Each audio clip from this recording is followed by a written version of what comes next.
CM ತವರಲ್ಲಿ Sidlaghatta ಪ್ರಕರಣವನ್ನ ನೆನಪಿಸುವ ಘಟನೆ ನಡೆದಿದೆ. CM ಸ್ವಕ್ಷೇತ್ರದಲ್ಲಿ ಮಹಿಳಾ ಅಧಿಕಾರಿಗೆ ನಿಂದನೆ ಮಾಡಲಾಗಿದೆ. ಮಹಿಳಾ ಅಧಿಕಾರಿಗೆ ಧಮಕಿಯನ್ನ ಹಾಕಲಾಗಿದೆ. ಸರ್ಕಾರಿ ಜಮೀನು ಸ್ವಾಧೀನದ ವೇಳೆ ವ್ಯಕ್ತಿ ಗೂಂಡಾಗಿರಿಯನ್ನ ಮಾಡಿದ್ದಾನೆ. ಶಿಡ್ಲಘಟ್ಟ ಪ್ರಕರಣದಲ್ಲಿ ಇನ್ನೂ ಕೂಡ ರಾಜುನ ಬಂಧನ ಆಗಿಲ್ಲ. ಮೂರು ತಂಡಗಳನ್ನ ರಚನೆ ಮಾಡಿದ್ರೂ ಕೂಡ ಇನ್ನೂ ನಾಪತ್ತೆ ಆದಂತಹ ರಾಜುನನ್ನ ಹುಡುಕುವ ಕೆಲಸ ಆಗ್ತಾ ಇದೆ. ಆದ್ರೆ ಮತ್ತೊಂದು ಕಡೆ ಸಿಎಂ ತವರಲ್ಲೇ ಶಿಡ್ಲಘಟ್ಟ ಪ್ರಕರಣವನ್ನ ನೆನಪಿಸುವ ರೀತಿಯ ಘಟನೆ ನಡೆದಿದೆ. ಸಿಎಂ ಸ್ವಕ್ಷೇತ್ರದಲ್ಲಿ ಮಹಿಳಾ ಅಧಿಕಾರಿಗೆ ನಿಂದಿಸಿ ಧಮಕಿಯನ್ನ ಹಾಕಲಾಗಿದೆ. ವರುಣಾ ಕ್ಷೇತ್ರದ ಗುಡಮಾದನ ಹಳ್ಳಿಯಲ್ಲಿ ಘಟನೆ ನಡೆದಿದ್ದು, ಕ್ಷೇತ್ರದಲ್ಲಿ ನಿಮ್ಯಾನ್ಸ್ ಮಾದರಿಯ ಆಸ್ಪತ್ರೆಯ ನಿರ್ಮಾಣದ ಒಂದು ಯೋಜನೆ ಇತ್ತು. ಇದು ಸಿಎಂ ಕನಸಿನ ಯೋಜನೆ. ಈ ಕನಸಿನ ಯೋಜನೆಗೆ ಭೂಮಿ ಪರಿಶೀಲನೆಗೆ ಅಂತ ಹೇಳಿ ಅಧಿಕಾರಿ ತೆರಳಿರ್ತಾರೆ. ಭೂಮಿ ಪರಿಶೀಲನೆಗೆ ತೆರಳಿದ್ರು ಪಿಡಿಒ ಭವ್ಯ.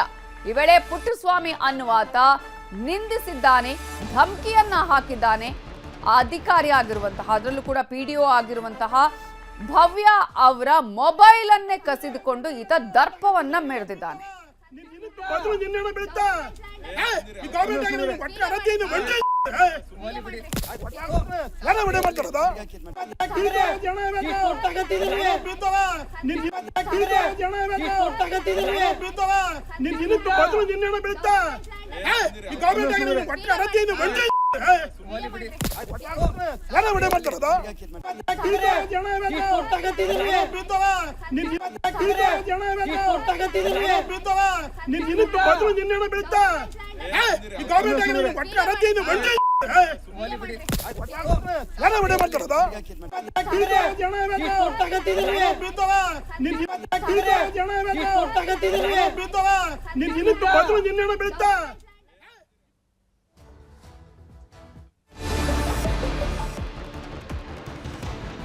ವರುಣಾ ಕ್ಷೇತ್ರದಲ್ಲಿ ಅಧಿಕಾರಿಗಳ ಮೇಲೆ ದರ್ಪದ ವಿಚಾರಕ್ಕೆ ಸಂಬಂಧಪಟ್ಟ ಹಾಗೆ ಜನ ಸಂಯಮದಿಂದ ಇರಬೇಕು, ಸೌಜನ್ಯ ಇರಲಿ ಅಂತ ಹೇಳಿ ಮೈಸೂರಲ್ಲಿ ಸಚಿವ ಡಾಕ್ಟರ್ ಎಚ್.ಸಿ. ಮಹದೇವಪ್ಪ ಹೇಳಿಕೆಯನ್ನ ಕೊಟ್ಟಿದ್ದಾರೆ. ಅಧಿಕಾರಿಗಳು ಜನರ ಸಮಸ್ಯೆಯನ್ನ ಸೌಜನ್ಯದಿಂದ ಕೇಳಬೇಕು, ಅಧಿಕಾರಿಗಳು ಬಗೆಹರಿಸುವ ಕೆಲಸಗಳನ್ನ ಮಾಡಿಕೊಡ್ಬೇಕು ಅಂತ ಹೇಳಿದ್ದಾರೆ. ಜನ ಸಂಯಮದಿಂದ ಇರಬೇಕು, ಸೌಜನ್ಯದಿಂದ ಇರಬೇಕು ಅಂತ ಹೇಳಿ ಮೈಸೂರಲ್ಲಿ ಸಚಿವ ಡಾಕ್ಟರ್ ಎಚ್.ಸಿ. ಮಹದೇವಪ್ಪ ಹೇಳಿಕೆಯನ್ನ ಕೊಡ್ತಾನೆ. ಅಧಿಕಾರಿಗಳ ವಿಚಾರದಲ್ಲೂ ಕೂಡ ಅವರು ಒಂದಷ್ಟು ಮಾತು ಹೇಳಿದ್ದಾರೆ. ಅಧಿಕಾರಿಗಳು ಜನರ ಸಮಸ್ಯೆಯನ್ನ ಸೌಜನ್ಯದಿಂದ ಕೇಳಬೇಕು, ಬಗೆಹರಿಸುವ ಕೆಲಸಗಳನ್ನ ಮಾಡಿಕೊಡ್ಬೇಕು. ಅಧಿಕಾರಿಗಳ ನಿರ್ಲಕ್ಷ್ಯ ಮಾಡಿದ್ರೆ ಜನ ತಮ್ಮ ಸಮಸ್ಯೆಯನ್ನ ಸೌಜನ್ಯವಾಗಿ ಬಗೆಹರಿಸಿಕೊಳ್ಳದಿದ್ರೆ ಎರಡೂ ಸರಿಯಲ್ಲ. ಅಧಿಕಾರಿಗಳು ಸ್ವಲ್ಪ ವಿವೇಚನೆ ಬಳಸಬೇಕು ಅಂತ ಹೇಳಿ ಸಚಿವ ಎಚ್.ಸಿ. ಮಹದೇವಪ್ಪ ಹೇಳಿಕೆಯನ್ನ ಕೊಟ್ಟಿದ್ದಾರೆ. ಜನರು ಸಂಯಮದಿಂದ ಇರಬೇಕು, ಅಧಿಕಾರಿಗಳು ಜನರ ಸಮಸ್ಯೆಗಳನ್ನು ಸೌಜನ್ಯದಿಂದ ಕೇಳಬೇಕು, ಬಗೆಹರಿಸೋದನ್ನು ಮಾಡಿಕೊಡ್ಬೇಕು. ಸೊ ಆವಾಗ ಅಧಿಕಾರಿಗಳ ನಿರ್ಲಕ್ಷ್ಯ ಆದರೆ ಅಥವಾ ಪ್ರಜೆಯವರು ತನ್ನ ಸಮಸ್ಯೆಗಳನ್ನು ಬಗೆಹರಿಸ್ಕೊಳ್ಳಿ ಸೌಜನ್ಯದಿಂದ ನಡ್ಕೊಳ್ಳದೆ ಹೋದರೆ ಅವೆರಡೂ ಸರಿ ಇಲ್ಲ. ಬಟ್ ಅಧಿಕಾರಿಗಳು ಸ್ವಲ್ಪ ವಿವೇಚನೆ ಬಳಸಬೇಕು. ಜನರು ಸಂಯಮದಿಂದ ಇರಬೇಕು, ಅಧಿಕಾರಿಗಳು ಜನರ ಸಮಸ್ಯೆಗಳನ್ನು ಸೌಜನ್ಯದಿಂದ ಕೇಳಬೇಕು, ಬಗೆಹರಿಸೋದನ್ನು ಮಾಡಿಕೊಡ್ಬೇಕು. ಸೊ ಆವಾಗ ಅಧಿಕಾರಿಗಳ ನಿರ್ಲಕ್ಷ್ಯ ಆದರೆ ಅಥವಾ ಪ್ರಜೆಯವರು ತನ್ನ ಸಮಸ್ಯೆಗಳನ್ನು ಬಗೆಹರಿಸ್ಕೊಳ್ಳಿ ಸೌಜನ್ಯದಿಂದ ನಡ್ಕೊಳ್ಳದೆ ಹೋದರೆ ಅವೆರಡೂ ಸರಿ ಇಲ್ಲ. ಬಟ್ ಅಧಿಕಾರಿಗಳು ಸ್ವಲ್ಪ ವಿವೇಚನೆ ಬಳಸಬೇಕು. ಇದೇ ವಿಚಾರಕ್ಕೆ ಸಂಬಂಧಪಟ್ಟ ಹಾಗೆ ಏನಷ್ಟು ಡೀಟೇಲ್ಸ್ ಅನ್ನ ಕೊಡೋದಕ್ಕೆ ನಮ್ಮ ರಿಪೋರ್ಟರ್ ಆನಂದ್ ಈಗ ನೇರ ಸಂಪರ್ಕದಲ್ಲಿ ಜಾಯ್ನ್ ಆಗಿದ್ದಾರೆ. ಆನಂದ್, ಈಗಾಗಲೇ ಶಿಡ್ಲಘಟ್ಟದಲ್ಲಿ ಮಹಿಳಾ ಅಧಿಕಾರಿಗೆ ಯಾವ ರೀತಿಯಾಗಿ ಧಮಕಿಯನ್ನ ಹಾಕಲಾಗಿದ್ರು, ಅಶ್ಲೀಲ ಪದಗಳನ್ನ ಬಳಕೆ ಮಾಡುವಂತಹ ವಿಚಾರದಲ್ಲಿ ದೊಡ್ಡ ಮಟ್ಟದಲ್ಲಿ ಇಲ್ಲಿ ಏನೆಲ್ಲ ಬೆಳವಣಿಗೆಗಳು ಆಗ್ತಾ ಇದೆ ಅನ್ನೋದು ಗಮನಿಸ್ತಾ ಇದ್ವಿ. ಒಂದು ಕಡೆ ಅವರನ್ನ ಹುಡುಕುವಂತಹ ಪ್ರಯತ್ನ ಕೂಡ ಆಗ್ತಾ ಇದೆ. ಇನ್ನು ಮತ್ತೊಂದು ಕಡೆ ನಾವಿಲ್ಲಿ ಗಮನಿಸಬೇಕಾಗುತ್ತೆ ವೀಕ್ಷಕರೇ, ಇಲ್ಲಿ ಈಗಾಗಲೇ ಅಧಿಕಾರಿಗಳು ಅಲ್ಲಿ ಏನಾಗಿರುತ್ತೆ, ಯಾವ ರೀತಿಯಾಗಿ ಯೋಜನೆಗಳಿರುತ್ತೆ, ಆ ಯೋಜನೆಗಳನ್ನ ಅದಕ್ಕೆ ಸಂಬಂಧಪಟ್ಟ ಹಾಗೆ ಕೆಲಸ ಕಾರ್ಯಗಳನ್ನ ಮಾಡೋದಕ್ಕೆ ಬಂದಿರ್ತಾರೆ. ಆದ್ರೆ ಈ ಸಂದರ್ಭದಲ್ಲಿ ಇದೀಗ ಎಚ್.ಸಿ. ಮಹದೇವಪ್ಪ ಅವರು ಹೇಳ್ತಾ ಇದ್ರು, ಒಂದ್ ಕಡೆ ಅಧಿಕಾರಿಗಳು ಕೂಡ ಸರಿಯಾದ ರೀತಿಯಲ್ಲಿ ಸೌಜನ್ಯದಿಂದ ವರ್ತನೆ ಮಾಡಿ ಅವರ ಸಮಸ್ಯೆಗಳನ್ನ ಬಗೆಹರಿಸಿಕೊಡುವಂತಹ ಕೆಲಸಗಳಾಗಬೇಕು ಅಂತ ಹೇಳಿ, ಅದೇ ರೀತಿಯಾಗಿ ಇಲ್ಲಿ ಜನ ಕೂಡ ಸಂಯಮದಿಂದ ಇರಬೇಕು, ಸೌಜನ್ಯದಿಂದ ಇರಬೇಕು ಅನ್ನುವಂತಹ ವಿಚಾರ ಹೇಳಿದ್ದಾರೆ. ಗ್ರಾಮಾಡಳಿತ ಅಧಿಕಾರಿ ಆಗಿರುವಂತಹ ಭವ್ಯ ಅವರಿಗೆ ಮಾತಾಡಿರುವ ರೀತಿಯನ್ನ ನೀವಿಲ್ಲಿ ಗಮನಿಸಬೇಕು. ಇಲ್ಲಿ ಅಶ್ಲೀಲ ಪದಗಳನ್ನ ಬಳಕೆ ಮಾಡಿರೋದು, ಜೊತೆಗೆ ಇಲ್ಲಿ ಬೆದರಿಕೆಯನ್ನ ಕೂಡ ಹಾಕಲಾಗಿದೆ. ಈ ವಿಚಾರಕ್ಕೆ ಸಂಬಂಧಪಟ್ಟ ಇನ್ನಷ್ಟು ಡೀಟೇಲ್ಸ್ ಅನ್ನ ಕೊಡೋದಕ್ಕೆ ನಮ್ಮ ರಿಪೋರ್ಟರ್ ಆನಂದ್ ನೇರ ಸಂಪರ್ಕದಲ್ಲಿ ಜಾಯ್ನ್ ಆಗಿದ್ದಾರೆ. ಆನಂದ್, ಶಿಡ್ಲಘಟ್ಟದ ಪ್ರಕರಣ ಇನ್ನೂ ಕೂಡ ಕಣ್ಣ ಮುಂದೆಯೇ ಇದೆ. ಇನ್ನೂ ಕೂಡ ರಾಜೀವ್ ಅವರನ್ನ ಹುಡುಕುವ ಕೆಲಸ ಆಗ್ತಾ ಇದ್ರೆ, ಮತ್ತೊಂದು ಕಡೆ ಇದೀಗ ಮೈಸೂರಲ್ಲಿ ಏನು ಆಗಿರೋದು, ಆ ಒಂದು ಅಧಿಕಾರಿಗೆ ಇಲ್ಲಿ ಯಾವ ರೀತಿಯಾಗಿ ಥ್ರೆಟ್ನಿಂಗ್ ಹಾಕಲಾಗಿದೆ, ಇಡೀ ಪ್ರಕರಣ ಯಾವ ರೀತಿಯಾಗಿ ನಡೆದಿದೆ?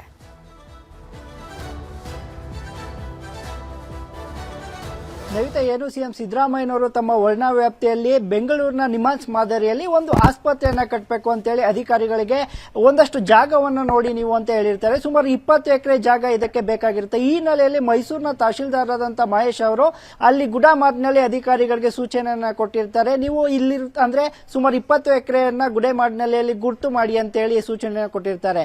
ಅಧಿಕಾರಿಗಳು ಗುರ್ತು ಮಾಡಿದಂತಹ ಜಾಗವನ್ನ ಸರ್ಕಾರದ ಸ್ವಾಧೀನಕ್ಕೆ ತೆಗೆದುಕೊಳ್ಳುವ ಹೋದಂತಹ ಸಂದರ್ಭದಲ್ಲಿ ಏಕಾಏಕಿ ಪ್ರತ್ಯಕ್ಷವಾದಂತಹ ಈ ಪುಟ್ಟಸ್ವಾಮಿ ಈ ಜಾಗ ನನ್ನದು ಅಂತೇಳಿ ಅನಧಿಕೃತವಾಗಿ ಈಗಾಗಲೇ ಆತ ಅಲ್ಲಿ ಒಂದಷ್ಟು ಜಾಗವನ್ನು ಅತಿಕ್ರಮಣ ಮಾಡಿಕೊಂಡಿರುವಂತದ್ದು, ಅಲ್ಲದೆ ತೋಟವನ್ನು ಸಹ ನಿರ್ಮಾಣ ಮಾಡಿರುವಂತದ್ದು. ಯಾರನ್ನ ಕೇಳಿ ಈ ಜಾಗವನ್ನು ನೀವು ನಿಮಾನ್ಸ್ಗೆ ಕೊಡ್ತಾ ಇದ್ದೀರಾ, ಯಾರನ್ನ ಕೇಳಿ ಭೂ ಸ್ವಾಧೀನವನ್ನ ಮಾಡ್ಕೊಳ್ಳಿಕ್ಕೆ ಬಂದಿದ್ದಾರೆ ಅಂತೇಳಿ ಹೋಗಿದ್ದಂತಹ ಮಹಿಳಾ ಅಧಿಕಾರಿ ಭವ್ಯ ಇರಬಹುದು, ಸಹಾಯಕ ನವೀನ್ ಕುಮಾರ್ ಸೇರಿದಂತೆ ಎಲ್ಲರಿಗೂ ಕೂಡ ಧಮಕಿಯನ್ನ ಹಾಕಿರುವಂತದ್ದು. ಅಲ್ಲದೆ ಮಹಿಳಾ ಅಧಿಕಾರಿ ಅಂತಾನೂ ಕೂಡ ನೋಡ್ದೇನೆ ಏಕಾಏಕಿ ಅವಾಚ್ಯ ಶಬ್ದಗಳಿಂದ ನಿಂದಿಸಿರುವಂತದ್ದು, ಅಲ್ಲದೆ ಕೊಲೆ ಬೆದರಿಕೆಯನ್ನು ಸಹ ಹಾಕಿರುವಂತದ್ದು. ಇನ್ನು ಇದನ್ನ ಮೊಬೈಲ್ ನಲ್ಲಿ ದೃಶ್ಯವನ್ನ ಸೆರೆ ಹಿಡಿತಾ ಇದ್ರು ಕೂಡ ಅದನ್ನು ಕೂಡ ಕಿತ್ಕೊಂಡು ಆತ ಏಕಾಏಕಿ ಹಲ್ಲೆಗೆ ಮುಂದಾಗಿರುವಂತದ್ದು ಸದ್ಯ ಇಲ್ಲಿ ನಡೆದಿರುವಂತಹ ಘಟನೆ. ಸದ್ಯ ಸುತ್ತಮುತ್ತಲ ಗ್ರಾಮಸ್ಥರು ಸಹ ಒಂದು ರೀತಿಯಲ್ಲಿ ಭಯಭೀತರಾಗಿರುವಂತಹ, ಅಲ್ಲದೆ ಮೈಸೂರಿನಲ್ಲೇ ಸಿಎಂ ಸಿದ್ದರಾಮಯ್ಯನವರು ತವರಲ್ಲೇ ಅಧಿಕಾರಿಗಳಿಗೆ ಇಂತಹ ಪರಿಸ್ಥಿತಿ ಎದುರಾದ್ರೆ ಇನ್ನು ರಾಜ್ಯದ ಬೇರೆ ಎಲ್ಲಿ ಸಹ ರಕ್ಷಣೆ ಸಿಗುತ್ತೆ ಅನ್ನುವಂಥದ್ದು. ಸದ್ಯ ಈಗ ಮೈಸೂರಿನ ಗ್ರಾಮಾಂತರ ಠಾಣಾ ಪೊಲೀಸ್ ಠಾಣೆಯಲ್ಲಿ ಪ್ರಕರಣ ದಾಖಲಾಗಿರುವಂತದ್ದು, ಎಫ್ಐಆರ್ ಕೂಡ ಆಗಿದೆ. ಸದ್ಯ ಆತನನ್ನು ಕೂಡ ಬಂಧಿಸಿ ವಿಚಾರಣೆಯನ್ನು ಸಹ ನಡೆಸ್ತಾ ಇದ್ದಾರೆ. ಈಗಾಗಲೇ ಆತ ಅಲ್ಲಿ ಅನಧಿಕೃತವಾಗಿ ತೋಟವನ್ನು ನಿರ್ಮಾಣ ಮಾಡಿಕೊಂಡಿದ್ದಾನೆ. ಈಗಾಗಲೇ ಏನು ಹೋದಂತ ಅಂದ್ರೆ ಭೂ ಸ್ವಾಧೀನಕ್ಕೆ ಹೋದಂತ ಅಧಿಕಾರಿಗಳ ಮೇಲೆ ಧಮಕಿ ಹಾಕಿರುವ ಹಿನ್ನೆಲೆಯಲ್ಲಿ ಆತನ ಮೇಲೆ ಎಫ್ಐಆರ್ ದಾಖಲಾಗಿರುವಂತದ್ದು. ನವಿತಾ, ಆನಂದ್, ಈಗ ಒಂದ್ ಕಡೆ ಎಸ್ ಸಿ ಮಹದೇವಪ್ಪ ಹೇಳ್ತಾರೆ, ಒಂದ್ ಕಡೆ ಅಧಿಕಾರಿಗಳು ಕೂಡ ಸಂಯಮದಿಂದ ಸಮಾಧಾನವಾಗಿ ಅವ್ರ ಹತ್ರ ಮಾತಾಡಿಸ್ಬೇಕು, ಜನರ ಹತ್ರ ಸೌಜನ್ಯ ರೀತಿಯಾಗಿ ಅವ್ರ ಹತ್ರ ವರ್ತನೆ ಮಾಡಬೇಕು ಅಂತ ಹೇಳಿ. ಒಂದ್ ಕಡೆ ಜನ ಕೂಡ ಈ ರೀತಿಯಾಗಿ ಮಾಡಿದ್ರೆ ಅಧಿಕಾರಿಗಳು ಏನ್ ಮಾಡಬೇಕು? ಸರ್ಕಾರ ಈ ನಿಟ್ಟಿನಲ್ಲಿ ಒಂದು ರೀತಿಯಂತಹ ಸರಿಯಾದಂತಹ ಕ್ರಮ ಕೈಗೊಳ್ಳುವಂತಹ ಕೆಲಸ ಮಾಡ್ಬೇಕಾಗತ್ತಲ್ವಾ ಅಂತ.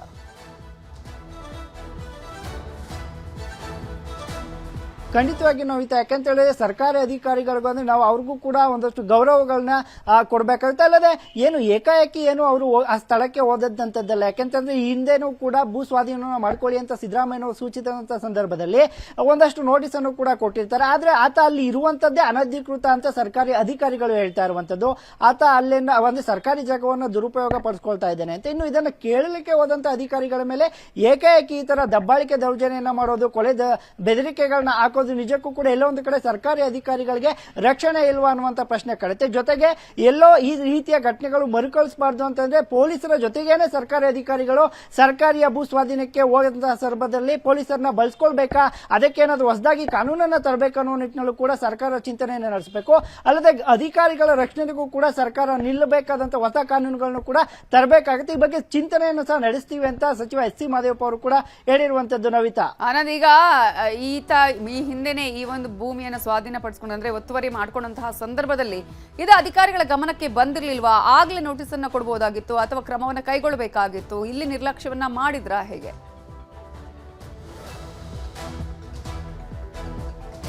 ನವಿತಾ, ಯಾಕೆಂತೇಳಿದ್ರೆ ಈಗ ಏನು ಗುಡ್ಡಮಾಡಿನಲ್ಲಿ ಇದೆ ಅಲ್ಲಿ ಸುತ್ತಮುತ್ತ ಚಾಮುಂಡಿ ಬೆಟ್ಟ ಇರಬಹುದು, ಉತ್ನಲ್ಲಿ ಈ ಭಾಗದಲ್ಲೆಲ್ಲ ಬಹುತೇಕ ರೈತರು ಯಾಕಂದ್ರೆ ಗೋಮಾಳ ಸಾಕಷ್ಟು ಇರುವ ಹಿನ್ನೆಲೆಯಲ್ಲಿ ಅವರ ಜಮೀನಿನ ಪಕ್ಕದಲ್ಲಿ ಎಷ್ಟು ಸಿಗುತ್ತೋ ಅಷ್ಟೆಲ್ಲ ಒತ್ತುವರಿ ಕೂಡ ಮಾಡ್ಕೊಂಡಿದ್ದಾರೆ. ಆದ್ರೆ ಏಕಾಏಕಿ ಸರ್ಕಾರ ಯಾರನ್ನೂ ಕೂಡ ಗುಳೆ ಹೋಗೋದಕ್ಕೆ ಅವಕಾಶ ಇಲ್ಲ ಅನ್ನುವ ನಿಟ್ಟಿನಲ್ಲಿ ಯಾವಾಗ ಸರ್ಕಾರಕ್ಕೆ ಬೇಕಾದಂತ ಭೂಮಿಯನ್ನು ಯಾವುದೋ ಒಂದು ಆಸ್ಪತ್ರೆ ನಿರ್ಮಾಣಕ್ಕೋ ಸರ್ಕಾರಿಯ ಕಟ್ಟಡಗಳ ನಿರ್ಮಾಣಕ್ಕೋ ಆ ಸಂದರ್ಭದಲ್ಲಿ ಭೂ ಸ್ವಾಧೀನಕ್ಕೆ ಮುಂದಾಗುತ್ತೆ. ಆಗ ಹೋದಂತ ಸಂದರ್ಭದಲ್ಲಿ ರೈತರು ಯಾರ್ಯಾರು ಎಷ್ಟೆಷ್ಟು ಜಮೀನನ್ನು ಆಕ್ರಮಣ ಮಾಡ್ಕೊಂಡಿದ್ದಾರೆ ಅನ್ನುವಂಥದ್ದು ಗೊತ್ತಾಗೋದು.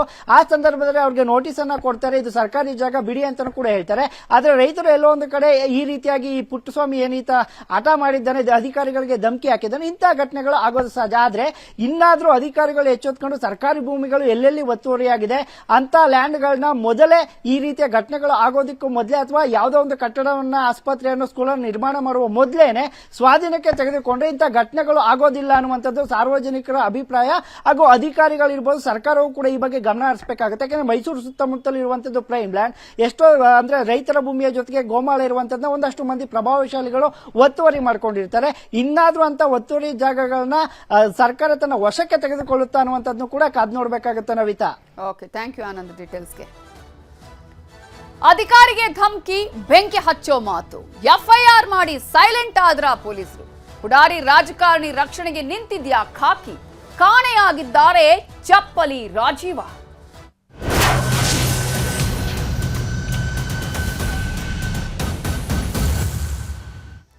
ಶಿಡ್ಲಘಟ್ಟ ಪೌರಾಯುಕ್ತೆ ಅಮೃತಾಗೆ ಧಮ್ಕಿ ಹಾಕಿದ ಪ್ರಕರಣಕ್ಕೆ ಸಂಬಂಧಪಟ್ಟ ಹಾಗೆ ಈಗಾಗಲೇ ಎಫ್ಐಆರ್ ಆಗಿ 4 ದಿನ ಆಗಿದೆ.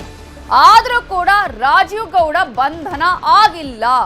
ರಾಜೀವ್ ಗೌಡ ಬಂಧನ ಯಾವಾಗ ಅಂತ ಕೇಳ್ತಾ ಇದ್ದಾರೆ ಜನ. ಕಾರಣ ಜನಸಾಮಾನ್ಯರಿಗೊಂದು ನ್ಯಾಯ, ಜನಪ್ರತಿನಿಧಿಗಳಿಗೊಂದು ನ್ಯಾಯನ, ಮುಖಂಡರುಗಳಿಗೆ ಒಂದು ನ್ಯಾಯನ, ರಾಜಕೀಯ ಪುಡಾರಿಗಳಿಗೆ ನ್ಯಾಯನ, ಹೀಗೆ ಅನುಮಾನ ಬರುವ ರೀತಿಯಾಗಿ ಆಗ್ತಾ ಇದೆ ಪೊಲೀಸರ ನಡೆ. ಪೊಲೀಸರಿಗೂ ಸಿಗದೆ ಎಲ್ಲೇ ಅವಿತಿದ್ದಾರೆ ರಾಜೀವ್ ಗೌಡ. ಕೇಸ್ ಬುಕ್ ಆಗ್ತಿದ್ದಂಗೆನೆ ತಲೆಮರೆಸಿಕೊಂಡಿದ್ದಾರೆ ರಾಜೀವ್ ಗೌಡ. ಚಪ್ಪಲಿ ರಾಜೀವ್ ಗೌಡ ಬಂಧನಕ್ಕೆ 3 ವಿಶೇಷ ತಂಡವನ್ನ ರಚನೆ ಮಾಡಲಾಗಿದೆ. ಗೊತ್ತಿದ್ರೂ ಬಂಧನ ಮಾಡದೆ ನಾಟಕ ಆಡ್ತಾ ಇದೆಯಾ ಖಾಕಿ ಅನ್ನುವ ಪ್ರಶ್ನೆ ಕೂಡ ಇದೆ. ಅನುಮಾನ ಹುಟ್ಟಿಸ್ತಾ ಇದೆ ಚಿಕ್ಕಬಳ್ಳಾಪುರ ಪೊಲೀಸರ ನಡೆ. ಇಲ್ಲಿ ಎಲ್ಲಿ ಅಡಗಿದ್ದಾನೆ ಪುಂಡ ಕೈ ಮುಖಂಡ ರಾಜೀವ್ ಗೌಡ ಅನ್ನೋ ಪ್ರಶ್ನೆಯನ್ನ ಜನ ಕೇಳ್ತಾ ಇದ್ದಾರೆ. ಈಗಾಗಲೇ ಈ ವಿಚಾರದಲ್ಲಿ ಕಾಂಗ್ರೆಸ್ ಕೂಡ ಸಾಕಷ್ಟು ಮುಜುಗರಕ್ಕೊಳಗಾಗಿದೆ. ಸರ್ಕಾರಕ್ಕೂ ಕೂಡ ಸಾಕಷ್ಟು ತಲೆನೋವು ಉಂಟಾಗಿದೆ. ಕಾರಣ ಅಲ್ಲೇ ಒಂದು ರೀತಿಯಾದಂತಹ, ಅದರಲ್ಲೂ ಕೂಡ ಆ ಭಾಗದಲ್ಲಿ ಈಗ ಈತನೇ ಯಾವ ರೀತಿಯಾಗಿ ಪ್ರತಿ ಬಾರಿ ಕೂಡ ಅನೇಕರಿಗೆ ಬೆದರಿಕೆ ಹಾಕ್ತಾ ಇದ್ದ. ಕೇವಲ ಪೌರಾಯುಕ್ತಿಗೆ ಮಾತ್ರ ಅಲ್ಲ ಬೆದರಿಕೆ ಹಾಕಿರೋದು, ಈ ಹಿಂದೆ ತಹಶೀಲ್ದಾರ್ಗೂ ಈ ತರ ಥ್ರೆಟ್ನಿಂಗ್ ಮಾಡಿದ್ದ, ಜೊತೆಗೆ ಇಲ್ಲಿ ಪಿಡಿಒಗೂ ಕೂಡ ಮಾಡಿದ್ದ ಅನ್ನುವಂತಹ ಆರೋಪಗಳು ಕೂಡ ಇದೀಗ ಕೇಳಿ ಬರ್ತಾ ಇದೆ. ರಾಜೀವ್ ಗೌಡ ಎಲ್ಲೋ ತಪ್ಪಿಸ್ಕೊಂಡು ಹೋಗಿದ್ದಾರೆ. ರಾಜೀವ್ ಪತ್ತೆಗೆ ತಂಡವನ್ನ ರಚಿಸಲಾಗಿದೆ, ಶೋಧ ಮಾಡ್ತಾ ಇದ್ದಾರೆ ಪೊಲೀಸ್ನವರು ಅಂತ ಹೇಳಿ ಬೆಂಗಳೂರಲ್ಲಿ ಗೃಹ ಸಚಿವ ಪರಮೇಶ್ವರ್ ಅವರು ಪ್ರತಿಕ್ರಿಯೆಯನ್ನ ಕೊಟ್ಟಿದ್ದಾರೆ. ಅವತ್ತೇ ಪೊಲೀಸರಿಗೆ ಸೂಚಿಸಿದ್ದೇನೆ, ಕೂಡಲೇ ಬಂಧಿಸಿ ಅಂತ ಹೇಳಿ. ರಾಜೀವ್ ಗೌಡಗೆ ಕೆಪಿಸಿಸಿ ಅಧ್ಯಕ್ಷರು ಕೂಡ ನೋಟಿಸ್ ಅನ್ನ ಕೊಟ್ಟಿದ್ದಾರೆ. ಪಕ್ಷದಲ್ಲಿ ಇಟ್ಕೋಬೇಕಾ ತೆಗಿಬೇಕಾ ಅಂತ ಅವರೇ ತೀರ್ಮಾನ ಮಾಡ್ತಾರೆ ಅಂತ ಹೇಳಿದ್ದಾರೆ ಗೃಹ ಸಚಿವರಾಗಿರುವ ಡಾಕ್ಟರ್ ಜಿ ಪರಮೇಶ್ವರ್. ಬಂಧನ ಮಾಡಿ ವಿಳಂಬ ಇಲ್ಲ ರೀ, ಟೀಮ್ ಮಾಡಿ ಅವರೆಲ್ಲ ತಪ್ಪಿಸ್ಕೊಂಡು ಹೋಗಿದ್ದಾರೆ. ಅವರಿಗೆ ಟೀಮ್ ಮಾಡಿ ಬಿಟ್ಟಿದ್ದಾರೆ, ಹುಡುಕೊಂಡು ಕರ್ಕೊಂಡು ಬರ್ತಾರೆ. ಅವರಿಗೆ ವಿಳಂಬ ಅಂದ್ರೆ ಅವರು ತಪ್ಪಿಸ್ಕೊಂಡು ಹೋಗಿರೋರನ್ನ ಹುಡುಕ್ಬೇಕಲ್ವಾ. JDS ಕೇಳ್ಕೊಂಡು ಬಿಜೆಪಿ ಕೇಳ್ಕೊಂಡು ನಾವು ಆಡಳಿತ ಮಾಡ್ತಾ ಇಲ್ಲ. ನಮ್ಮದೇ ಆದಂತ ರೀತಿಯಲ್ಲಿ ನಾವು ಆಡಳಿತ ಮಾಡ್ತಿದೀವಿ. ಅವ್ರನ್ನ ಬಂಧನ ಮಾಡ್ತೀವಿ. ನಾನು ಅವತ್ತೇ ಸೂಚನೆ, ಸೇಮ್ ಡೇ ನಾನು ಅವ್ರಿಗೆ ಸೂಚನೆ ಕೊಟ್ಟೆ, ಇಮಿಡಿಯೇಟ್ಲಿ ಅವ್ರನ್ನ ಬಂಧನ ಮಾಡಿ ಅಂತ ಹೇಳಿ. ಬಂಧನ ಮಾಡ್ತಾರೆ, ವಿಳಂಬ ಇಲ್ಲ ರೀ. ಟೀಮ್ ಸೊ ಸೂಚನೆ ಕೊಟ್ಟು ಸುಮ್ಮನಿರೋದಲ್ಲ ಅನ್ನೋದನ್ನ ನಾವಿಲ್ಲಿ ಗಮನಿಸಬೇಕಾಗುತ್ತೆ. ಇದೇ ಕಾರಣವನ್ನ ಇಟ್ಕೊಂಡು ಜನರು ಕೂಡ ಕೇಳ್ತಾ ಇದ್ದಾರೆ ಬಂಧನ ಯಾವಾಗ ಅಂತ ಹೇಳಿ. ಮತ್ತೊಂದು ಕಡೆ ಕರ್ನಾಟಕದಲ್ಲಿ ಕಾನೂನು ಸುವ್ಯವಸ್ಥೆ ಕುಸಿದಿದೆ ಅಂತ ವಿಪಕ್ಷ ನಾಯಕ ಆರ್ ಅಶೋಕ್ ಆರೋಪ ಮಾಡಿದ್ದಾರೆ. ಶಿಡ್ಲಘಟ್ಟದಲ್ಲಿ ಕಮಿಷನರ್ ಅವರಿಗೆ ಕೆಟ್ಟ ಪದ ಬಳಕೆ ಮಾಡಿದ್ರೂ ಇನ್ನೂ ಕೂಡ ಆರೋಪಿಯ ಬಂಧನ ಆಗಿಲ್ಲ ಅಂತ ಆರ್ ಅಶೋಕ್ ಕಿಡಿಕಾರಿದ್ದಾರೆ. ಕಾಂಗ್ರೆಸ್ ಸರ್ಕಾರ ಕರ್ನಾಟಕದಲ್ಲಿ ಹೆಜ್ಜೆ ಇಟ್ಟ ಮೇಲೆ ಇಡೀ ಕರ್ನಾಟಕ ಒಂದು ರೀತಿ ಉರಿಯುವ ಮನೆಯಾಗಿದೆ. ಎಲ್ಲ ಕಡೆ ಗಲಭೆಗಳು, ರೇಪು, ಕಳ್ತನ, ದರೋಡೆ. ಶಾಸಕರಿಗೂ ರಕ್ಷಣೆ ಇಲ್ಲದಂತ ಪರಿಸ್ಥಿತಿ ಕರ್ನಾಟಕದಲ್ಲಿ ನಿರ್ಮಾಣ ಆಗಿದೆ. ಕರ್ನಾಟಕದಲ್ಲಿ ಕಾನೂನು ಸುವ್ಯವಸ್ಥೆ ಕುಸಿದೋಗಿದೆ. ಇವತ್ತು ಮೊನ್ನೆನೂ ಕೂಡ ನಾನು ಹುಬ್ಬಳ್ಳಿಗೆ ಹೋಗಿದ್ದೆ. ಒಬ್ಬ ಹೆಣ್ಮಗಳನ್ನ ಪೊಲೀಸ್ ವ್ಯಾನಲ್ಲೇ ಬೆತ್ತಲೆ ಮಾಡಿರತಕ್ಕಂಥ ಘಟನೆ ನಮ್ಮ ಕಣ್ಮುಂದೆ ಇದೆ. ಮೈಸೂರಲ್ಲಿ ಒಬ್ಬ ಬೀದಿಯಲ್ಲಿ ಬೆಲೂನ್ ಮಾರ್ತಕ್ಕಂಥ ಒಬ್ಬ ಹೆಣ್ಮಗಳನ್ನ ರೇಪ್ ಮಾಡಿರುವಂತದ್ದು ನಮ್ಮ ಕಣ್ಮುಂದೆ ಇದೆ. ಚಪ್ಪಲಿ ರಾಜೀವನ ಮತ್ತೊಂದು ಕರ್ಮಕಾಂಡ ಬಯಲಾಗಿದ್ದು, ಜಮೀನು ವಿಚಾರಕ್ಕೆ ಮಹಿಳೆಗೆ ಕಿರುಕುಳವನ್ನ ಕೊಟ್ಟ ಆರೋಪ ಇದೇ ರಾಜೀವ್ ಗೌಡ ವಿರುದ್ಧ ಕೇಳಿ ಬಂದಿದೆ. ರಾಜೀವ್ ಗೌಡ ಕಿರುಕುಳವನ್ನ ನೆನೆದು ಮಹಿಳೆ ಕಣ್ಣೀರ್ ಹಾಕಿದ್ದಾರೆ. ಸಾಮಾನ್ಯನಾದದಲ್ಲ ಈತ, ಇಂಥದ್ದೇ ಕೆಲಸವನ್ನ ಮಾಡ್ಕೊಂಡು ಬಂದಿರೋದು. ಇದಕ್ಕೆ ಈತನಿಗೆ ರಾಜಕೀಯ ಕೂಡ ಅದಕ್ಕೆ ಸಪೋರ್ಟ್ ಆಗಿರುವ ರೀತಿಯಾಗಿ ಕಾಣಿಸ್ತಾ ಇದೆ. ಸೊ ಈ ರೀತಿಯಾಗಿ ಈತ ಪ್ರತಿಯೊಬ್ಬರಿಗೂ ಸಾಕಷ್ಟು ಕಿರುಕುಳವನ್ನ ಕೊಟ್ಟಿದ್ದಾನೆ ಅನ್ನುವಂತಹ ಆರೋಪಗಳು ಈಗ ಒಬ್ಬೊಬ್ಬರಾಗಿ ತಮ್ಮ ನೋವನ್ನ ಹಂಚಿಕೊಳ್ತಾ ಇದ್ದಾರೆ. ಜಮೀನು ಸೈಟ್ ವಿಚಾರದಲ್ಲಿ ಕಿರುಕುಳವನ್ನ ಕೊಟ್ಟಿದ್ದು ವಂಚನೆಯ ಆರೋಪ ಕೇಳಿ ಬಂದಿದೆ. ಆಶಾಲತಾ ಅನ್ನುವಾಕೆ ರಾಜೀವ್ ಮೇಲೆ ಆರೋಪವನ್ನ ಮಾಡಿದ್ದು. ನ್ಯೂಸ್ 18 ಜೊತೆಗೆ ತಮ್ಮ ನೋವನ್ನ ತೋಡ್ಕೊಂಡಿದ್ದಾರೆ ಮಹಿಳೆ. ಹೊಸಕೋಟೆ ತಾಲೂಕಿನ ಸ್ವತಃ ಮಂಡೂರು ಪಂಚಾಯಿತಿ ವ್ಯಾಪ್ತಿಯಲ್ಲೇ ರಾಜೀವ್ ಗೌಡ ಮಹಾ ವಂಚನೆಯನ್ನ ಎಸಗಿದ್ದು ಈಗಾಗಲೇ ಜಮೀನು ವಿಚಾರಕ್ಕೆ ಮಹಿಳೆಗೆ ಕಿರುಕುಳವನ್ನ ಕೊಟ್ಟಿದ್ದಾನೆ ಅನ್ನುವಂತಹ ಆರೋಪಕ್ಕೆ ಸಂಬಂಧಪಟ್ಟ ಹಾಗೆ ಆತನ ಕಿರುಕುಳವನ್ನ ನೆನೆದು ನ್ಯೂಸ್ 18 ಜೊತೆ ತಮ್ಮ ಅಳಲನ್ನ ಮಹಿಳೆ ತೋಡ್ಕೊಂಡಿದ್ದಾರೆ, ಕಣ್ಣೀರು ಹಾಕಿದ್ದಾರೆ. ಈತ ಈ ಹಿಂದೆ ಕೂಡ ಇಂತಹ ಅನೇಕ ಕೆಲಸಗಳನ್ನ ಮಾಡಿದ್ದಾನೆ. ಇದೀಗ ಈ ಕೃತ್ಯ ಈಗ ಬಯಲಿಗೆ ಬಂದಿರುವುದು ಪೌರಾಯುಕ್ತೆ ನೇರವಾಗಿ ದಿಟ್ಟವಾಗಿ ಈಗ ಎದುರಿಸಿ FIR ಅನ್ನ ದಾಖಲು ಮಾಡಲಾಗಿದ್ದಾರೆ. ಸೊ ಈ ವಿಚಾರಕ್ಕೆ ಸಂಬಂಧಪಟ್ಟ ಹಾಗೆ ನಮ್ಮ ರಿಪೋರ್ಟರ್ ದತ್ತಾತ್ರೇಯ ಮಹಿಳೆಯ ಜೊತೆಗೆ ಮಾತನಾಡಿದ್ದಾರೆ. ಏನು ಹೇಳಿದ್ದಾರೆ ನೋಡಿ. ಶಿಡ್ಲಘಟ್ಟ ನಗರಸಭೆ ಪೌರಾಯುಕ್ತೆ ಅಮೃತ ಗೌಡಗೆ ಬೆದರಿಕೆ ಪ್ರಕರಣದ ಬಳಿಕ ಈಗ ಮತ್ತಷ್ಟು ಮಹಿಳೆಯರು ಈಗ ರಾಜೀವ್ ಗೌಡನ ವಿರುದ್ಧ ದೂರನ್ನ ದಾಖಲಿಸಿರುವ ವಿಚಾರಕ್ಕೆ ಸಂಬಂಧಿಸಿದಂತೆ ನಮ್ಮ ಬಳಿ ಈಗ ಮತ್ತಷ್ಟು ಮಾಹಿತಿಯನ್ನ ಹೇಳಲು ಪ್ರಯತ್ನಿಸುವ ಮುಂದಾಗ್ತಾ ಇರುವಂತದ್ದು. ಮೇಡಮ್, ತಮ್ಮ ಹೆಸರು, ಏನು ಆರೋಪ ಮಾಡ್ತಾ ಇದ್ರೆ ಆ ವ್ಯಕ್ತಿ ಬಗ್ಗೆ? ಈಗ ಸರ್, ರಾಜಣ್ಣ ಅನ್ನೋರು ರಾಜೀವ್ ಗೌಡ ಅಂತ ಅವ್ರ ಹೆಸರು. ಇವಾಗ ಫಸ್ಟೆಲ್ಲ ರಾಜಣ್ಣ ಅಂತಲೇ ಇದ್ದಿದ್ದು, ಇವಾಗ ರಾಜೀವ್ ಗೌಡ ಅಂತ ಚೇಂಜ್ ಮಾಡ್ಕೊಂಡಿದ್ದಾರೆ. ಅವರು ನನಗೆ ಒಂದು 10 ವರ್ಷಗಳ ಹಿಂದೆ, 13 ವರ್ಷಗಳು ಅಂದರೆ 10 ವರ್ಷಗಳ ಹಿಂದೆ ನನ್ನ ಜಮೀನನ್ನು ಅಗ್ರಿಮೆಂಟ್ ಮಾಡಿಸ್ಕೊಂಡಿರ್ತಾರೆ, GPAನೂ ಮಾಡಿಸ್ಕೊಂಡಿರ್ತಾರೆ. ಅದು GPA ಮತ್ತು ಅಗ್ರಿಮೆಂಟ್ ಆಗಿರೋದು ಕೂಡ ನನಗೆ ಅದು ತಿಳಿಸಿಲ್ಲ ಅವರು. ಯಾಕಂತಂದರೆ ಖಾತಾ ಮಾಡಿಸ್ಕೊಡ್ತೀನಿ ಅಂತ ಕರ್ಕೊಂಡೋಗಿರ್ತಾರೆ. ಆ ಟೈಮಲ್ಲಿ ನನ್ನ ಹೆಸರು ಖಾತಾ ಇರಲಿಲ್ಲ ಸರ್. ಆ ಟೈಮಲ್ಲಿ ಖಾತಾ ಮಾಡಿಸ್ಕೊಡ್ತೀನಿ ಅಂತ ಕರ್ಕೊಂಡೋಗಿ GPA ಮತ್ತು ಅಗ್ರಿಮೆಂಟ್ ಎರಡೂ ಮಾಡ್ಕೊಂಡಿರ್ತಾರೆ ಸರ್. 1,45,00,000 ಅಲ್ಲೇ ಸಬ್ ರಿಜಿಸ್ಟರ್ ಮುಂದೆನೇ ಕೊಟ್ಬಿಟ್ಟಿದ್ದೀನಿ ಕ್ಯಾಶ್ ಅಂತನೂ ಸೈನ್ ಮಾಡಿಸ್ಕೊಂಡಿರ್ತಾರೆ ಸರ್. ನನಗೆ ಅಗ್ರಿಮೆಂಟ್ ಆಗಿದೆ, ಅದ್ರ ಬಗ್ಗೆ ನನಗೆ ಗೊತ್ತಿಲ್ಲ ಸರ್, ಮಾಹಿತಿನೇ ಸರಿಯಾಗಿ ಗೊತ್ತಿಲ್ಲ ನನಗೆ. ಆ ಚೆಕ್ಗಳನ್ನೆಲ್ಲ ಎಲ್ಲ ಚೆಕ್ಗಳು ಚೆಕ್ ಬೌನ್ಸ್ ಆಗಿರ್ತವೆ, ಎಲ್ಲ ಚೆಕ್ಗಳು ಚೆಕ್ ಬೌನ್ಸ್ ಆಗಿರ್ತವೆ. ಈತನ ಹತ್ರ ಸುಮಾರು ನಾನು ಡಿಲ್ವರಿಗಂತ ಹೋಗಿ ಸರ್, ಡಿಲ್ವರಿ ಆಗೋ ತನಕ ಅವ್ನ ಆಫೀಸ್ ಸುತ್ತಿದ್ದೀನಿ, ಅವ್ನ ಕಣ್ಣೇ ಬಂದಿಲ್ಲ ಸರ್. ಲಾಸ್ಟಲ್ಲೇ ಆಗಿಲ್ಲ, ನಮ್ಮ ಕೈಯಲ್ಲಿ ಆಗಿಲ್ಲ ಅಂದಾಗ ನಾವು ಹೋಗಿ GPA ಕ್ಯಾನ್ಸಲ್ ಮಾಡಿರ್ತೀನಿ ಸರ್. ಪೇಪರ್ ಪಬ್ಲಿಕೇಷನು ಮತ್ತು ನೋಟಿಸ್ ಕೊಟ್ಟು ಅವ್ನ GPA ಕ್ಯಾನ್ಸಲ್ ತಂಬಿಟ್ಟು ಸಬ್ ರಿಜಿಸ್ಟರ್ ಆಫೀಸ್ನಲ್ಲೇ GPA ಕ್ಯಾನ್ಸಲ್ ಮಾಡಿರ್ತೀನಿ. ಈ ವಿಚಾರಗಳೆಲ್ಲ ನೀವು ಪೊಲೀಸ್ ಠಾಣೆಯಲ್ಲಿ ದೂರು ಕೊಟ್ಟಿದ್ದೀರಾ? ಏನಾಯಿತು ಮತ್ತೆ ಇದು? ಸರ್, ದೂರು ಕೊಟ್ಟಿದ್ರು ಕೂಡ ಅವ್ರು ಯಾವುದೇ ರೀತಿ ಆ್ಯಕ್ಷನ್ ತೊಗೊಳ್ತಾ ಇಲ್ಲ ಸರ್ ಅವ್ರ ವಿರುದ್ಧ. ಯಾಕಂತಂದರೆ ನಾನು FIR ಆಗಿದೆ ಮೇಲೆ, FIR ಆಗಿದ್ರು ಅವ್ರು ಅರೆಸ್ಟ್ ಆಗಿರಲಿಲ್ಲ. ವಾರಂಟ್ ಆಗಿದೆ ಸರ್. ಇವಾಗ ಪ್ರೆಸೆಂಟಾಗಿ ಬಾನ್ಸ್ವಾಡಿನಲ್ಲಿ ವಾರಂಟ್ ಆಗಿದೆ. ಅವ್ನು ಕೋರ್ಟ್ಗೆ ಬರ್ತಾ ಇಲ್ಲ, ವಾರಂಟ್ ರೀಕಲ್ ಮಾಡ್ಕೊಂಡಿಲ್ಲ. ಅಟ್ರಾಸಿಟಿ ಕೇಸಲ್ಲಿ ವಾರಂಟ್ ಆಗಿದೆ ಸರ್. ಈಗ ನಾನು ಅರೆಸ್ಟ್ ಮಾಡಿ ಅಂತಂದಾಗ ಅವ್ರು ಏನು ಮಾಡ್ತಾಯಿದ್ದಾರೆ, ಇಂಟ್ರೆಸ್ಟ್ ತೋರಿಸ್ತಾ ಇಲ್ಲ ಸರ್. ಏನು ನಾವು ಸಾಮಾನ್ಯ ಹೆಣ್ಮಗಳು ಸರ್, ಯಾರಿಗೋ ಅಮೃತಗಳು ಅವ್ರಿಗೆ ನ್ಯಾಯ ಸಿಕ್ಕಿಲ್ಲ ಅಂತಂದರೆ ನಮಗಿನ್ನು ಸಾಮರ್ಥ್ಯದವ್ರಿಗೆ ಎಲ್ಲಿ ಯಾವ ಥರ ಅವ್ರು ರೆಸ್ಪಾನ್ಸ್ ಮಾಡ್ತಾರೆ ಸರ್ ಪೊಲೀಸ್ನವರು. ಆ ಥರ ನಮ್ಗೆ ಯಾವುದೇ ರೀತಿ ನ್ಯಾಯ ಸಿಕ್ಕಿಲ್ಲ ಸರ್. ನಿಮ್ಗೆ ಎಷ್ಟು ನೋವಾಗಿದೆ? ನಿಮ್ಮ ಕುಟುಂಬಕ್ಕೆ ಯಾವ ಥರ ತೊಂದರೆ ಆಗಿದೆ? ಆತ ಅವತ್ತು ರಿಜಿಸ್ಟರ್ ಮಾಡ್ಕೊಂಡಿದ್ದ ದಿನವೇ ನನಗೆ ಆವತ್ತೇ ಸರ್ ನಮ್ಮ ಸಂಸಾರ ಆವತ್ತೇ ನುಚ್ಚು ಆಗೋಯ್ತು ಸರ್. ನಮ್ಮ ಸಂಸಾರ ನಿನ್ನ ತಂದೆ ಮಾತು ಕೇಳ್ಕೊಂಡೋಗಿ ನೀನು ಸೈನ್ ಮಾಡಿಬಿಟ್ಟು ಬಂದಿದ್ದೀಯಲ್ಲ, ₹1 ದುಡ್ಡು ಇಸ್ಕೊಂಬಂದಿಲ್ಲ, ನೀನು ₹1 ದುಡ್ಡು ಇಸ್ಕೊಂಬಂದಿಲ್ಲ ಅಂತ ಅತ್ತೆ ಮಾವಿಂದ ಹಿಡಿದು ನಾದ್ನೀರಿಂದ ಹಿಡಿದು ಎಲ್ಲರೂ ಚುಚ್ಚುಮಾತುಗಳು ಕೇಳೋದೆ ಸರ್. ಆ ಟೈಮಲ್ಲಿ ನನ್ನ ಪುಣ್ಯಕ್ಕೆ ಮಗು ಇತ್ತು ಸರ್ ನನ್ನ ಮಡ್ಲಲ್ಲಿ. ಇಲ್ಲ ಅಂತಂದಿದ್ರೆ ನಾನು ಏನೋ ಒಂದು ಮಾಡ್ಕೊಂಡು ಸತ್ತೋಗ್ಬಿಡ್ತಾ ಇದ್ದೆ ಸರ್. ಅವ ದಾಸಿ ಸೂಕ್ಷ್ಮ ನಮ್ಮ ಯಜಮಾನ್ರು ಹೇಳೋಕ್ಕಾಗ್ತಾಯಿಲ್ಲ ಸರ್. ತುಂಬ ಜಾಸ್ತಿನೇ ಪರ್ಸ್ನಲಾಗಿ ಜಾಸ್ತಿ ನನಗೆ ತೊಂದರೆ ಆಗಿಬಿಟ್ಟಿದೆ ಸರ್. ಎಲ್ಲ ಒಂದು ಹತ್ರ ಸಂಸಾರನೇ ಹಾಳಾಗೋಯ್ತು. ಸುಮಾರು ಒಂದು 13 ವರ್ಷಗಳಿಂದ ಕೇಸು ಕೋರ್ಟು ಅಂತ ಸುತ್ತಾ ಇದ್ದೀನಿ ಸರ್. ನನಗೆ ಇನ್ನೂ ನ್ಯಾಯ ಸಿಕ್ಕಿಲ್ಲ ಸರ್. ಇವಾಗ ಫೈನಲಲ್ಲಿ ಜಡ್ಜ್ಗಳನ್ನೇ ಅವ್ನು ಬುಕ್ಕಿಂಗ್ ಮಾಡ್ತಾನಂತೆ ಸರ್. ಇವಾಗ ಜಡ್ಜ್ಗಳನ್ನ ಬುಕ್ ಮಾಡ್ತಾನಂತೆ. ಇಲ್ಲಿ ಗೆದ್ದಿಲ್ಲ ಅಂದ್ರೆ ಪರವಾಗಿಲ್ಲ, ಹೈಕೋರ್ಟ್ಗೆ ಹೋಗ್ತಾನಂತೆ ಸರ್. ಸರ್, ಒಂದು ಹೆಣ್ಮಗಳಿಗೆ ಎಷ್ಟು ಅನ್ಯಾಯ ಮಾಡ್ತಾ ಇದ್ದಾನಂತ ನೀವೇ ನೋಡಿ ಸರ್. ನೀವು ಇದಿಷ್ಟು ಈ ಬಾಧಿತರಾಗಿದ್ದಂತಹ ಮಹಿಳೆ ಹೇಳಿಕೆಗಳಾಗಿರುವಂತಹದ್ದು. ಚಿಕ್ಕಬಳ್ಳಾಪುರದಿಂದ ದತ್ತಾತ್ರೇಯ, ನ್ಯೂಸ್ 18. ಗದಗದ ಲಕ್ಕುಂಡಿಯಲ್ಲಿ 2ನೇ ದಿನದ ಉತ್ಖನನ ಕಾರ್ಯ ನಡೀತಾ ಇದ್ದು ಕೋಟೆ ವೀರಭದ್ರೇಶ್ವರ ದೇಗುಲದ ಬಳಿ ಉತ್ಖನನ ಕಾರ್ಯವನ್ನು ನಡೆಸಲಾಗ್ತಾ ಇದೆ. ಈ ಸಂದರ್ಭದಲ್ಲಿ ಪ್ರಾಚೀನ ಕಾಲದ ವಸ್ತುಗಳು ಪತ್ತೆಯಾಗಿದೆ. 2ನೇ ದಿನದ ಉತ್ಖನನ ಕಾರ್ಯ ಗದಗದ ಲಕ್ಕುಂಡಿಯಲ್ಲಿ ನಡೀತಾ ಇದೆ. ವೀರಭದ್ರೇಶ್ವರ ದೇಗುಲದ ಬಳಿ ಉತ್ಖನನ ಕಾರ್ಯ ನಡೀತಾ ಇರುವ ಸಂದರ್ಭದಲ್ಲಿ ಪ್ರಾಚೀನ ಕಾಲದ ವಸ್ತುಗಳು ಪತ್ತೆಯಾಗಿದೆ. ವೀರಭದ್ರೇಶ್ವರ ದೇವಸ್ಥಾನದ ಬಳಿ ಪ್ರಾಚೀನ ವಸ್ತುಗಳು ಪತ್ತೆಯಾಗಿದ್ದು 2 ಅಡಿ ಮಣ್ಣು ತೆಗಿತಾ ಇದ್ದಂತೆ ಪ್ರಾಚೀನ ವಸ್ತುಗಳು ಆಗ ಪತ್ತೆಯಾಗಿದೆ. ಪುರಾತತ್ವ ಇಲಾಖೆ ಅಧಿಕಾರಿಗಳು ಈ ಒಂದು ಪ್ರಾಚೀನ ವಸ್ತುಗಳನ್ನು ಪರಿಶೀಲನೆ ಮಾಡಿದ್ದಾರೆ. ಈ ಮಧ್ಯೆ ಉತ್ಖನನ ನಡೀತಾ ಇರುವ ಸ್ಥಳವನ್ನ ನಿಷೇಧದ ಸ್ಥಳ ಅಂತ ಹೇಳಿ ಘೋಷಣೆ ಮಾಡಲಾಗಿದ್ದು ಫೋಟೋಗ್ರಫಿ ಹಾಗೇನೆ ವಿಡಿಯೋ ಮಾಡೋದಕ್ಕೂ ಕೂಡ ಅಲ್ಲಿ ನಿಷೇಧವನ್ನ ಹೇರಲಾಗಿದೆ.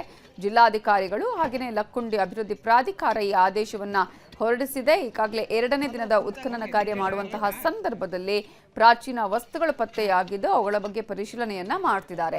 ಇನ್ನು ಈ ಒಂದು ಸ್ಥಳವನ್ನ ಇದೀಗ ನಿಷೇಧದ ಸ್ಥಳ ಅಂತ ಹೇಳಿ ಘೋಷಣೆ ಮಾಡಿದ್ದಾರೆ. ಹಾಗಾಗಿ ಫೋಟೋಗ್ರಫಿ ಮಾಡೋದಕ್ಕಾಗಿರ್ಬೋದು ಅಥವಾ ವಿಡಿಯೋ ಚಿತ್ರೀಕರಣ ಮಾಡೋದಕ್ಕೂ ಕೂಡ ಅಲ್ಲಿ ಅವಕಾಶ ಇಲ್ಲ, ನಿಷೇಧವನ್ನ ಹೇರಿದ್ದಾರೆ. ಜಿಲ್ಲಾಧಿಕಾರಿಗಳು ಹಾಗೇನೆ ಲಕ್ಕುಂಡಿ ಅಭಿವೃದ್ಧಿ ಪ್ರಾಧಿಕಾರದಿಂದ ಈ ಆದೇಶವನ್ನ ಹೊರಡಿಸಲಾಗಿದೆ. ಉತ್ಖನನ ನಡೀತಾ ಇರುವಂತಹ ಸ್ಥಳದಿಂದಲೇ ನಮ್ಮ ರಿಪೋರ್ಟರ್ ಸಂತೋಷ್ ಕುನ್ನೂರ ಈಗ ಪ್ರತ್ಯಕ್ಷ ಮಾಹಿತಿಯನ್ನು ಕೊಟ್ಟಿದ್ದಾರೆ, ನೋಡೋಣ.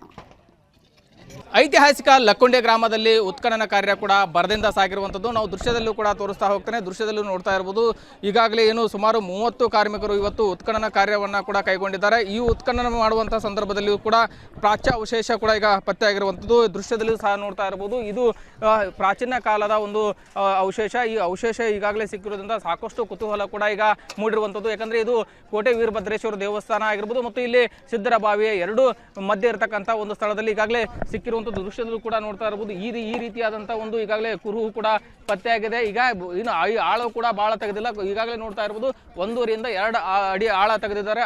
ಈಗಾಗಲೇ ಒಂದು ಏನು ಪ್ರಾಚ್ಯ ಅವಶೇಷ ಕೂಡ ಪತ್ತೆಯಾಗಿದೆ. ಹೀಗಾಗಿ ಗ್ರಾಮಸ್ಥರು ಕೂಡ ಹೇಳ್ತಿದ್ದಾರೆ ಇಲ್ಲಿ ಸಾಕಷ್ಟು ಸಂಪತ್ತಿರ್ಬೋದು. ಯಾಕಂದ್ರೆ ಹಿಂದಿನ ಕಾಲದಲ್ಲಿ ಕೂಡ ಅರಸರು ರಾಜರು ಕೂಡ ಇಲ್ಲಿ ಆಳ್ವಿಕೆ ಮಾಡಿದ್ದಾರೆ. ಹೀಗಾಗಿ ಇಲ್ಲಿ ಸಾಕಷ್ಟು ಸಿರಿ ಸಂಪತ್ತು ಕೂಡ ಸಿಗುವ ಸಾಧ್ಯತೆಗಳಿದಾವೆ. ಇನ್ನು ಈ ಒಂದು ದೇವಸ್ಥಾನದಲ್ಲಿ ಕೂಡ ಸಾಕಷ್ಟು ಪ್ರಮಾಣದಲ್ಲಿ ಏನು ಅವಶೇಷಗಳಾಗಿರ್ಬೋದು, ದೇವಸ್ಥಾನಕ್ಕೆ ಸಂಬಂಧಪಟ್ಟಂಗೆ ಸಾಕಷ್ಟು ಪ್ರಾಚ್ಯ ಅವಶೇಷಗಳು ಕೂಡ ಪತ್ತೆಯಾಗುವ ಸಾಧ್ಯತೆಗಳಿದಾವೆ. ಲಕ್ಕುಂಡಿ ಪ್ರಾಧಿಕಾರದ ಸದಸ್ಯರಿದ್ದಾರೆ, ಅವರನ್ನ ಮಾತನಾಡಿಸ್ತಾ ಹೋಗೋಣ. ಇದ್ರ ಬಗ್ಗೆ ಸಂಪೂರ್ಣವಾದ ಮಾಹಿತಿಯನ್ನು ಕೂಡ ಪಡೆಯೋಣ. ಸರ್, ಈಗ ಲಕ್ಕುಂಡಿ ಈಗಾಗಲೇ ಸಾಕಷ್ಟು ಉತ್ಖನನ ಕೂಡ ಕಾರ್ಯವನ್ನು ಕೈಗೊಂಡಿದ್ದಾರೆ ಲಕ್ಕುಂಡಿ ಪ್ರಾಧಿಕಾರದಿಂದ.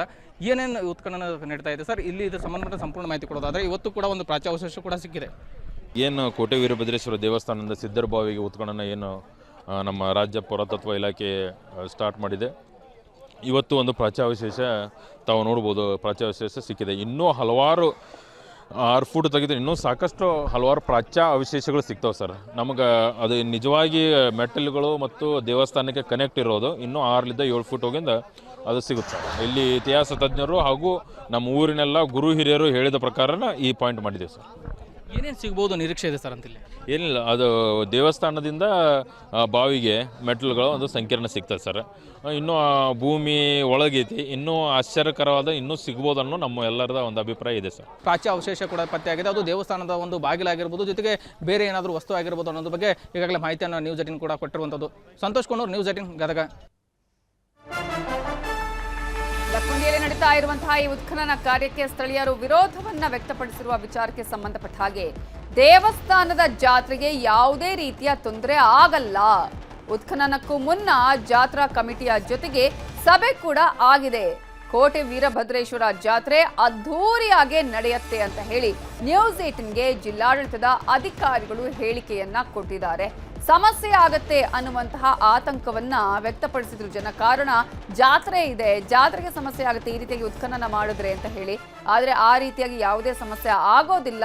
ಈಗಾಗಲೇ ಅಧಿಕಾರಿಗಳು ಮಾತನಾಡಿದ್ದಾರೆ. ಉತ್ಖನನಕ್ಕೂ ಮುನ್ನ ಜಾತ್ರಾ ಕಮಿಟಿಯವರ ಜೊತೆಗೆ ಸಭೆಯನ್ನು ಕೂಡ ಮಾಡಿದ್ದಾರೆ. ಹಾಗಾಗಿ ಈಗಾಗಲೇ ಅಧಿಕಾರಿ ಹೇಳಿದ ಹಾಗೆ ಈ ಕೋಟೆ ವೀರಭದ್ರೇಶ್ವರ ಜಾತ್ರೆ ಅದ್ಧೂರಿಯಾಗಿ ನಡೆಯುತ್ತೆ ಅಂತ ಅಧಿಕಾರಿಗಳು ಹೇಳಿಕೆಯನ್ನ ಕೊಟ್ಟಿದ್ದಾರೆ. ನಾವು ಮೊನ್ನೆ 16ನೇ ತಾರೀಕು ಉತ್ಖನನವನ್ನು ಪ್ರಾರಂಭ ಮಾಡೋಕ್ಕಿಂತ ಪೂರ್ವದೊಳಗೆ ಏನು ಜಾತ್ರಾ ಕಮಿಟಿಯ ಪ್ರಮುಖರದಾರ, ಹಿರಿಯರದಾರ, ಅವ್ರ ಜೊತೆ ಉತ್ಖನನದ ನಡೆಯುವಂಥ ಕಾರ್ಯವನ್ನು ಚರ್ಚೆ ಮಾಡಲಾಗಿದೆ. ಕೋಟೆ ವೀರಭದ್ರೇಶ್ವರ ದೇವಸ್ಥಾನ ಒಂದು ಜಾತ್ರೆ ಪ್ರತಿ ವರ್ಷ ಇಲ್ಲಿ ಬಹಳಷ್ಟು ವಿಜೃಂಭಣೆಯಿಂದ ನಡೀತೆ. ಲಕ್ಕುಂಡಿಯೊಳಗೆ 2 ಜಾತ್ರೆಗಳು ಭಾಳಷ್ಟು ವಿಶೇಷ. ಒಂದು ಹಾಲಗುಂಡಿ ಬಸವೇಶ್ವರ ಜಾತ್ರಾ ಮಹೋತ್ಸವ, ಇನ್ನೊಂದು ಕೋಟೆ ವೀರಭದ್ರೇಶ್ವರ ಜಾತ್ರಾ ಮಹೋತ್ಸವ. ಕಳೆದ ವರ್ಷ ಏನು ಕೋಟೆ ವೀರಭದ್ರೇಶ್ವರ ಜಾತ್ರಾ ಮಹೋತ್ಸವ ನಡೆದಿದೆ, ಅದಕ್ಕಿಂತ ವಿಜೃಂಭಣೆಯಿಂದ ಈ ವರ್ಷವೂ ಸಹಿತವಾಗಿ ನಡೀತೈತೆ. ಅದಕ್ಕೆ ಜಿಲ್ಲಾಡಳಿತದಿಂದ ಮತ್ತು ಪ್ರಾಧಿಕಾರದಿಂದ ಯಾವುದೇ ರೀತಿಯಾದಂಥ ಅಡೆತಡೆ ಇರುವುದಿಲ್ಲ.